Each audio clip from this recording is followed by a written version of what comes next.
ಇರಲಿಲ್ಲ, ಏನೂ ಇರಲಿಲ್ಲ. ಅಂಥ ಸಂದರ್ಭದಲ್ಲಿ ಪ್ರತಿದಿನ ಬಿಂದಿಗೆ ಹೊತ್ಕೊಂಡು ಅವ್ರ ಗಂಡ ಹೆಂಡತಿ ಇಬ್ಬರೂ ಕಿಲೋಮೀಟರ್ ಗಟ್ಟಲೆ ಆಲದ ಮರ ಹಾಕಿದ್ದಾರೆ. ಇವತ್ತು ಸಾಲು ಮರದ ತಿಮ್ಮಕ್ಕ ನಮ್ಮ ಜೊತೆ ಇಲ್ಲ, ಆದರೆ ಆಲದ ಮರ ಇನ್ನೂ ಬದುಕಿದೆ, ಇನ್ನೂ ನೆರಳು ಕೊಡ್ತಾ ಇದೆ. ಅಲ್ಲಿ ಹೋದಾಗೆಲ್ಲ ಜನ ಹೇಳ್ತಾರೆ ಇದು ಸಾಲು ಮರದ ತಿಮ್ಮಕ್ಕನ ಮರ ಅಂತ ಹೇಳ್ಬಿಟ್ಟು. ಆ ಥರದ ಒಂದು ನೆನಪಿಟ್ಕೊಳೋ ಅಂತ ಸಾಕ್ಷಿ ಗುಡ್ಡೆಯನ್ನು ನಿರ್ಮಾಣ ಮಾಡಿದಂಥ ಒಬ್ಬ ತಾಯಿ ಸಾಲು ಮರದ ತಿಮ್ಮಕ್ಕನವರು. ಅವ್ರಿಗೆ ಈಗಾಗಲೇ ಮುಖ್ಯಮಂತ್ರಿಗಳು ಹೇಳಿದ್ದಾರೆ ಅವರ ಹೆಸರಲ್ಲಿ ಪ್ರಶಸ್ತಿಯನ್ನು. ಒಳ್ಳೆಯದು, ಈ ಥರ ಸಮಾಜಮುಖಿಯಾದಂಥ ಕೆಲಸವನ್ನು ಮಾಡಿದಂಥವ್ರಿಗೆ ಗೌರವ ನಾವ್ಯಾಕೆ ಸಲ್ಲಿಸ್ಬೋದು ಅಂದರೆ ಇದ್ರ ಮುಖಾಂತರನೇ ಸ್ವಲ್ಪ ಅವ್ರ ನೆನಪು ಉಳಿಬೇಕು, ಸದಾ ಉಳಿಬೇಕು. ಅವ್ರಿಗೆ ಪ್ರಶಸ್ತಿಗಳು ಲೆಕ್ಕನೇ ಇಲ್ಲ, ಅಷ್ಟು ರಾಜ್ಯ ಇರ್ಬೋದು, ಕೇಂದ್ರ ಇರ್ಬೋದು, ಎಲ್ಲ ಪ್ರಶಸ್ತಿಯನ್ನು ಅವ್ರಿಗೆ ಕೊಟ್ಟಿದ್ದಾರೆ. ಪದ್ಮಶ್ರೀ ಕೂಡ ಬಂದಿದೆ, ನಾಡೋಜ ಪ್ರಶಸ್ತಿ ಬಂದಿದೆ. ನಾನು ಅವರ ಸರ್ಕಾರ ಕೂಡ ಅವರ ರಾಯಭಾರಿಗೆ ನೇಮಕ ಮಾಡಿದ್ದಾರೆ. ನಮ್ಮ ಬೇಲೂರು ನಮ್ಮ ಸುರೇಶ್ ಅವರು ಒಂದು ನನಗೂ ಪತ್ರ ಕೊಟ್ಟಿದ್ದಾರೆ. ಅವರ ಸ್ಮಾರಕ ಅವರ ಹೆಸರಲ್ಲಿ ಒಂದು ಕೆಲಸ ಆಗಬೇಕು, ವಸ್ತು ಸಂಗ್ರಹಾಲಯ ಆಗಬೇಕು ಅನ್ನೋ ಮಾತನ್ನು ನಮ್ಮ ಸುರೇಶ್ ಅವರು ಕೂಡ ಹೇಳಿದ್ದಾರೆ. ಮುಖ್ಯಮಂತ್ರಿಗಳು ಕೂಡ ಅದನ್ನು ಘೋಷಣೆ ಮಾಡ್ತಾರೆ ಅನ್ನೋ ವಿಶ್ವಾಸ ನನಗಿದೆ.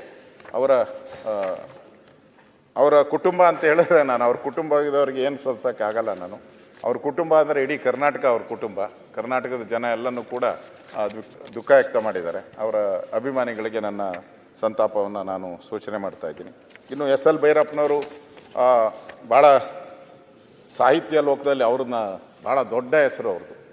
ಅವರ ಮಾತೆ ಒಂಥರ, ನಾನು ಹಲವಾರು ಬಾರಿ ಭೇಟಿ ಮಾಡಿದ್ದೀನಿ. ಒಳ್ಳೆ ಕಡ್ಡಿ ತುಂಡಾದ ರೀತಿ ಮಾತಾಡುವಂಥ ಒಬ್ಬ ಸಾಹಿತಿ ಅವರು. ಏನೇ ವಿಚಾರಗಳಿದ್ರೂ ಕೂಡ ಧೈರ್ಯವಾಗಿ ಯಾವುದೇ ಮುಲಾಜಿಲ್ಲದೆ ಮಾತಾಡ್ತಾಯಿದ್ರು. ಅವರು ಕೂಡ ಒಳ್ಳೆ ವಿದ್ಯಾರ್ಥಿಯಾಗಿ, ಪದವೀಧರರಾಗಿ ಹಲವಾರು ಕಾದಂಬರಿಗಳನ್ನು ಕೂಡ ಬರೆದಿದ್ದಾರೆ. ಅವರ ವಂಶವೃಕ್ಷ, ತಬ್ಬಲಿ ನೀನಾದ ಮಗನೇ, ನಾನು ಸಿನಿಮಾ ನೋಡಿದ್ದೀನಿ, ಇವೆರಡು ಸಿನಿಮಾನೂ ನಾನು ನೋಡಿದ್ದೀನಿ. ವಂಶವೃಕ್ಷ ಮತ್ತು ತಬ್ಬಲಿ ನೀನಾದ ಮಗನೇ ನೋಡಿದ್ದೀನಿ. ಇವೆಲ್ಲನೂ ಕೂಡ ವಿಮರ್ಶೆ ಮಾಡುವಂಥ ಚಿತ್ರಗಳು. ನಾವು ಹೋಗಿ ಈ ಸಿನಿಮಾಗಳು ನೋಡ್ತಿರಲ್ಲ, ಏನು ಫೈಟಿಂಗು, ಇವು ಬಾಂಬ್ ಹಾಕೋದು, ಈ ಥರದ ಸಿನಿಮಾಗಳಲ್ಲ, ವಿಮರ್ಶೆ ಮಾಡೋದು. ಅಂದರೆ ಸಮಾಜದಲ್ಲಿ ಏನು ತಪ್ಪುಗಳಿದೆ, ಏನು ಅನ್ಯಾಯ ನಡೀತಾ ಇದೆ, ಅದರ ಪ್ರತಿಬಿಂಬವಾಗಿ ಅವರ ಈ ಸಿನಿಮಾಗಳು ಬಂದಿದ್ದು. ಅಂದರೆ ಜನ ವಿಮರ್ಶೆ ಮಾಡಬೇಕು, ಇದನ್ನು ನಮ್ಮ ಸಮಾಜದಲ್ಲಿ ಈ ಥರದ ಇದೆಯಾ, ಇದನ್ನು ಹೋಗಲಾಡಿಸುವಂಥದ್ದಕ್ಕೆ ಪ್ರಯತ್ನ ಹೆಂಗಾಗಬೇಕು ಅನ್ನೋ ಮಾದರಿ ಹೇಳುವಂಥ ಒಂದು ಚಿತ್ರಗಳನ್ನು ಆ ಸಂದರ್ಭದಲ್ಲಿ ಮಾಡಿದ್ದಾರೆ. ಮತಯಾನ ಇರ್ಬೋದು, ಉತ್ತರಾಖಂಡ ಇರ್ಬೋದು, ನಾಯಿ ನೆರಳು, ಇದು ಭಾಳ ವಿಮರ್ಶೆಗೆ ಒಳಗಾದಂಥ ಕಾದಂಬರಿಗಳು. ಅವ್ರಿಗೂ ಸಹ ಪ್ರಮುಖವಾಗಿ ಅಂತ ಹೇಳಿದ್ರೆ ಸರಸ್ವತಿ ಸನ್ಮಾನ್, ಇದು ಅಪರೂಪದ ಒಂದು ಪ್ರಶಸ್ತಿ. ಈ ಪ್ರಶಸ್ತಿನೂ ಕೂಡ ಸರಸ್ವತಿ ಸನ್ಮಾನ್ ಬಂದಿದೆ. ಅದೇ ರೀತಿ ಪದ್ಮಶ್ರೀ ಇರ್ಬೋದು, ಪದ್ಮವಿಭೂಷಣ ಇರ್ಬೋದು, ಅವ್ರು ಬಂದಿದೆ. ಎಲ್ಲ ಪ್ರಶಸ್ತಿಗೂ ಕೂಡ ಅವರೇನು ಭಾಗಿ ಅಂತ ನಾವು ಹೇಳೋಕ್ಕಲ್ಲ. ಅದೆಲ್ಲ ಪ್ರಶಸ್ತಿ ಕರ್ನಾಟಕಕ್ಕೆ ಬಂದಂಗೆ ನಮ್ಮೆಲ್ಲರಿಗೂ ಸಿಕ್ಕಿದೆ ಅಂತ. ಯಾಕಂದರೆ ಪ್ರಶಸ್ತಿ ಬಂದಾಗ ಅವರು ಕರ್ನಾಟಕದವರು ಅಂತ ಹೇಳ್ತಾರೆ. ಕೇಂದ್ರದ ಪ್ರಶಸ್ತಿಗಳು ಬಂದಾಗ ಅದು ಹೆಮ್ಮೆ ನಮಗೆ. ಆ ಥರದ ಒಂದು ಪ್ರಶಸ್ತಿನೂ ಕೂಡ ನಮಗೆ, ನಮ್ಮ ರಾಜ್ಯಕ್ಕೆ ತಂದಿದ್ದಾರೆ. ಅವ್ರಿಗೂ ಅದು ಸಿಕ್ಕಿದೆ. ಕೊನೆಯ ದಿನಗಳಲ್ಲಿ ಅವರು ಬೆಂಗಳೂರಲ್ಲಿ ಬಂದು ವಿಶ್ರಾಂತಿ ಪಡಿತಾ ಇದ್ದರು. ನನಗೆ ಒಬ್ಬರು ಪತ್ರಕರ್ತರು, ಎಡಿಟ್ರು, ಅವರು ಅವ್ರನ್ನ ನೋಡ್ತಾ ಇದ್ರು. ಅವತ್ತು ಕೂಡ ಪ್ರತಿದಿನ ಬೆಳಗ್ಗೆ ವಾಕಿಂಗ್ ಮಾಡಿ ಆರಾಮ್ಸೆ ಬಂದು ತಿಂಡಿ ತಿಂದು ಹೋಗ್ತಾಯಿದ್ರು. ಸಡನ್ನಾಗಿ ಅವ್ರಿಗೆ ಸಮಸ್ಯೆ ಆದಾಗ ಅಲ್ಲಿನ ಆಸ್ಪತ್ರೆ ಸೇರಿದ್ರು. ಅವರು ತೀರ್ಕೊಂಡಿದ್ದಾರೆ. ಅವರು ಕೂಡ ಮೈಸೂರಿನವರು, ಮೈಸೂರಲ್ಲೇ ವಾಸ ಆಗಿದ್ದರು. ಅವರ ಎಸ್ ಎಲ್ ಭೈರಪ್ಪನವರಿಗೂ ಕೂಡ ನಾನು ಭಾಳ ದುಃಖ ವ್ಯಕ್ತ ಮಾಡಿ ಅವರ ಕುಟುಂಬಕ್ಕೆ ಈ ದುಃಖವನ್ನು ಭರಿಸುವಂಥ ಶಕ್ತಿ ನೀಡಲಿ ಅಂತೇಳಿ ಭಗವಂತನಲ್ಲಿ ಪ್ರಾರ್ಥನೆ ಮಾಡ್ತಾ ಇದ್ದೀನಿ. ಉಮೇಶ್ ಅವರು ಹಾಸ್ಯ ಕಲಾವಿದರು. ಅವ್ರ ಜೀವನದಲ್ಲಿ ಏನು ಕಷ್ಟ ಇದೆಯೋ ಗೊತ್ತಿಲ್ಲ, ಆದರೆ ಜನಂತೂ ನಗಿಸ್ತಾ ಇದ್ರು. ಅವ್ರ ಕೆಲವು ಸಿನಿಮಾ ಅಂತೂ ಕೂಡ ಇನ್ನೂ ಭಾಳ ಜನ ನೋಡಿ ನಗೋವಂಥ ಸಿನಿಮಾಗಳು ಕೊಟ್ಟಿದ್ದಾರೆ.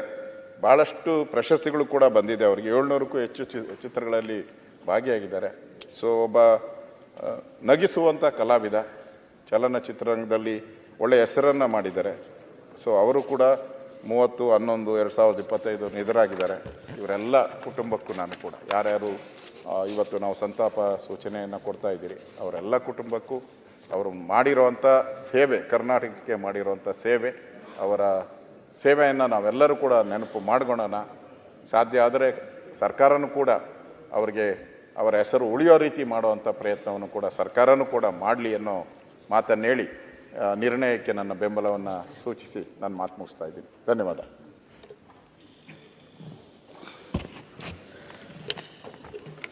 ಮಾನ್ಯ ಅಧ್ಯಕ್ಷರೇ, ತಾವು ತಂದಿರತಕ್ಕಂಥ ಈ ಸಂತಾಪ ಸೂಚನೆಗೆ ನನ್ನ ಬೆಂಬಲವನ್ನು ವ್ಯಕ್ತ ಮಾಡಿ ಇವತ್ತು ಈ ಸದನ ಪ್ರಾರಂಭವಾಗುವಾಗ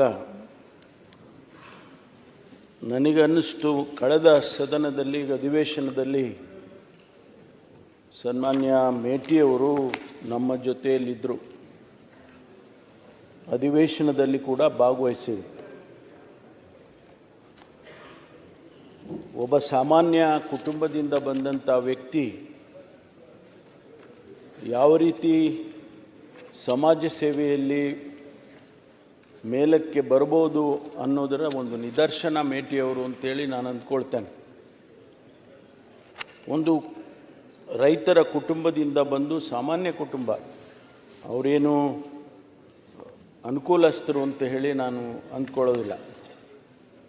ಅಲ್ಲಿಂದ ಪಂಚಾಯಿತಿ, ಮಂಡಳ ಪಂಚಾಯಿತಿ, ಆಗೆಲ್ಲ ಮಂಡಳ ಪಂಚಾಯಿತಿ ಇದ್ದದ್ದು, ಮಂಡಳ ಪಂಚಾಯಿತಿಯ ಸದಸ್ಯರಾಗಿ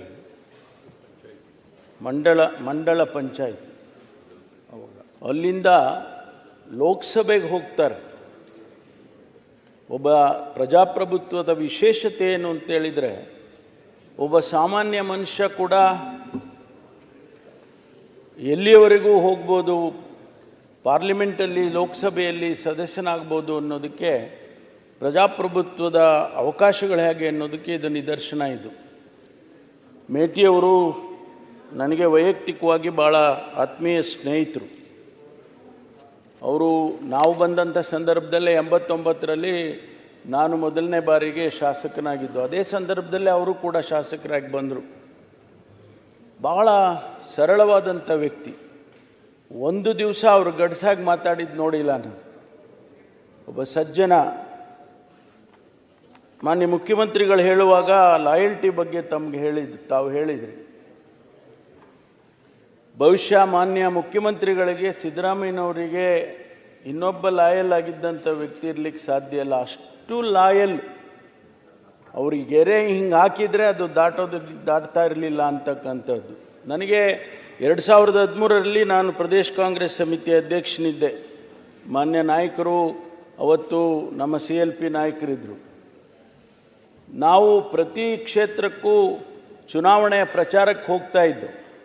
ನಮ್ಮ ಅಖಿಲ ಭಾರತ ಕಾಂಗ್ರೆಸ್ ಪಕ್ಷದ ಪ್ರಧಾನ ಕಾರ್ಯದರ್ಶಿಗಳು ನಾವೆಲ್ಲ ಹೋಗ್ತಾ ಇದ್ವಿ. ಬಾಗಲಕೋಟೆಗೆ ಹೋದೋ ನಾವು.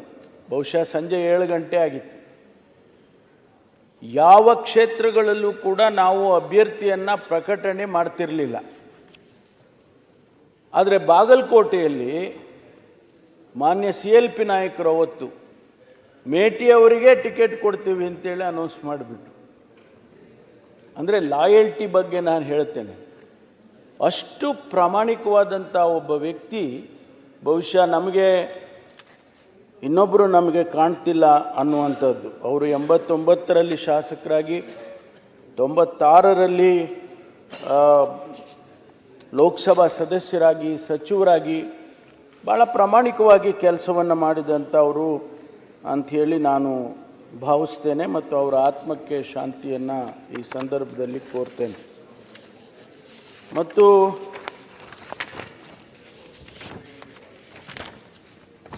ದೇವರಾಜ್ ಅವರು ಕೂಡ 89ರಲ್ಲೇ ಬಂದಂಥವ್ರು ಶಾಸಕರಾಗಿ, ಒಬ್ಬ ಕಾರ್ಪೊರೇಟ್ರಾಗಿ.